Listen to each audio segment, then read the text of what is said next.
Arcadian Vanguard presents the Wrestling News in your daily wrestling newscast for Saturday, August 5th, 2023. Good morning, I'm Mike Sempervive. We begin today with last night's SummerSlam Go-Home edition of WWE Smackdown broadcast live on Fox. In the main event, Jey Uso pinned Solo Sikoa. Sikoa attacked Uso after the defeat, but Uso chased him off with a steel chair.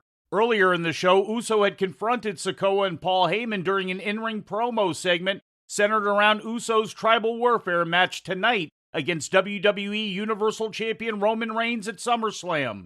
The segment ended with Uso super-kicking Sikoa.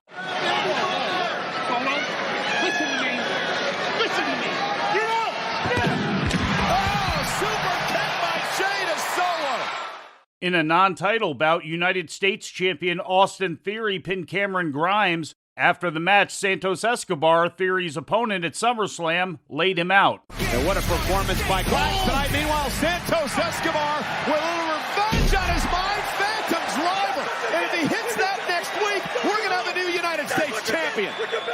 The Street Profits made a surprise appearance during the show, dressed in suits, interfering in the OC against the Brawling Brutes, which was ruled a no contest. The Street Profits! Dawkins is in a suit!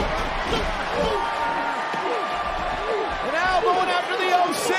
The Street Profits from out of nowhere attacking the OC and the Brawling Brutes! Street Profits look like $1 million right now, and they're handing out $1 million beatings.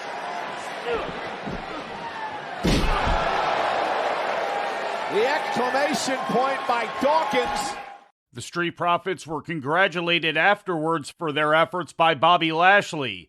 On the Grayson Waller effect, Bayley and Io Sky were interrupted by Shotzi, who chased Bayley off. Afterwards, Zelina Vega pinned Io Sky, with Shotzi once again chasing Bayley away from the ring. Also in the opening match, LA Knight defeated Sheamus. Also last night, AEW presented Rampage on TNT, featuring matches taped earlier this week in Tampa Bay and Jacksonville, Florida. In the main event, a parking lot brawl, which was taped separately Thursday night at Daly's Place. The Blackpool Combat Club duo of Jon Moxley and Ring of Honor World Champion Claudio Castagnoli defeated the Best Friends when Castagnoli pinned Trent Beretta. You're in. Jon Moxley stomps the head, the back of the head, the curb stomp on the back of the head, on the windshield. Thank God on the windshield. He cheese grated Trent Beretta's face with that shattered windshield. And a cover here. 1, 2, 3, it's over.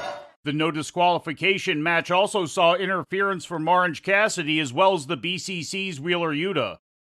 The Hardy Boys and Keith Lee defeated Kip Sabian, the Butcher, and the Blade in a 6-man tag team opener when Jeff Hardy pinned Sabian. In other results, Anna Jay beat Sky Blue, and in a tag match, Swerve Strickland and AR Fox went over Tyshawn Perez and Jordan Cruz. In injury news, Big E made comments yesterday that may indicate the neck injury he suffered during a SmackDown match in March of last year may have ended his in-ring career.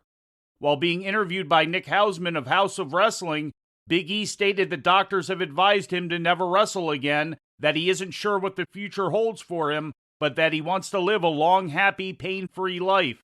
Big E also mentioned that he may be interested in transitioning into a WWE commentator, but no concrete plans have been made.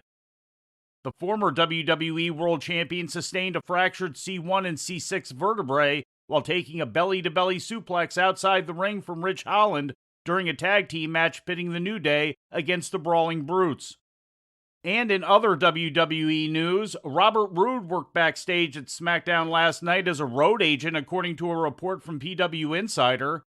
Roode is officially back on the road with WWE and is reportedly expected to be serving in an agent capacity all weekend, including at SummerSlam and next Monday's Raw. There is no official confirmation on whether Roode's position as a road agent will be full-time going forward, or if it's a temporary role leading to an in-ring return. Roode recently recovered from neck surgery and has not wrestled since June of last year. And before we leave you today, we'd like to remind you that however you consume your content, you can find the wrestling news 24 hours a day and 7 days a week across social media. On Twitter, follow us at Wrestling News AV. Our Facebook page is also Wrestling News AV. The Wrestling News can also be found on the Arcadian Vanguard YouTube page. And for those who utilize Amazon Echo devices, just tell Alexa to play the Wrestling News podcast. And remember to make sure you add podcast at the end. Once again, for daily updates, breaking news, and more, follow the Wrestling News across social media. And that's the news for today. If anything happens, we will be here to tell you about it. No clickbait, no paywall, just the Wrestling News. The Wrestling News is a division of Arcadian Vanguard, and the Wrestling Newscast is a production of the Arcadian Vanguard Podcast Network.